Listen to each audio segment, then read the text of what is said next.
Iran issued a death sentence to an anti-government protester for the first time on Monday, according to state media. The protester is charged with setting fire to a government building. This is part of the nation's harsh crackdown after weeks of widespread protest sparked by the death of Mahsa Amini. She's a 22-year-old woman who was arrested for allegedly violating a law requiring women to wear headscarves in public. Miriam Berger joins me now. She covers foreign affairs for The Washington Post and has reported from all over the Middle East. So let's start with the Iranian regime's sentence to this protester, sentencing this protester to death.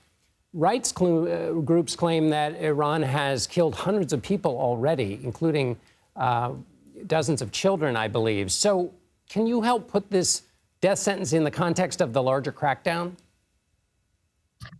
Yeah, thank you for having me. So, right now, what we're seeing is the start of a lot of trials. There's about 1,500, estimated 1,500 people arrested.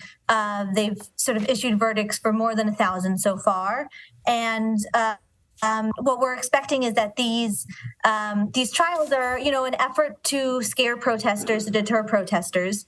So what's significant is that there was this death sentence issued. There's several other detainees who also have charges that would include death sentences, including the two journalists that first sort of helped break Mahsa Amini's story.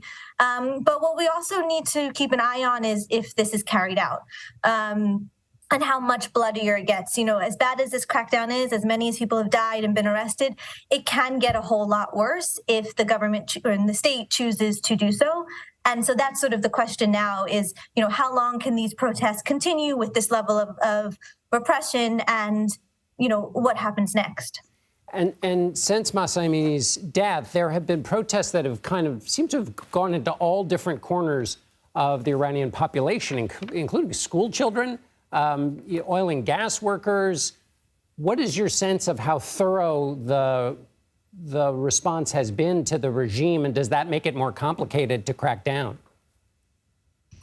I mean, it's certainly, this is the longest running nationwide protest against the Islamic Republic. You have all different ethnic groups, different classes all involved. So it definitely is, touching all levels of society. That said, they haven't disrupted the everyday workings of the economy, and made it impossible, transportation wise or, electricity wise for people to, get by. And that would be a sort of a different level in terms of seeing how much of the public, we're having lots of small or somewhat larger protests all across the country every day. But what we haven't seen is like what you had in 2009 when, millions of people marched in the same place at the same time. That has not yet happened. So is it fair to then to gauge it as perhaps broader, but not as intense in terms of the public response? There's a lot of upset, but not as much unrest? Well, I don't know if we can specifically compare it that way, to be honest. I mean, it's hard to gauge, since most Western media, all Western media is not reporting from Iran. But what we do know is that, there every day are protests happening across the country, on university campuses, in schools, in public squares, in, just places, and also in workplaces that will play, protest songs or sing little chants. There's these everyday displays of defiance of the restrictions on people's lives and some of the fundamental values of the Islamic Republic of the last few decades. All right, Miriam Berger, thank you so much for being with us. Thank you for having me.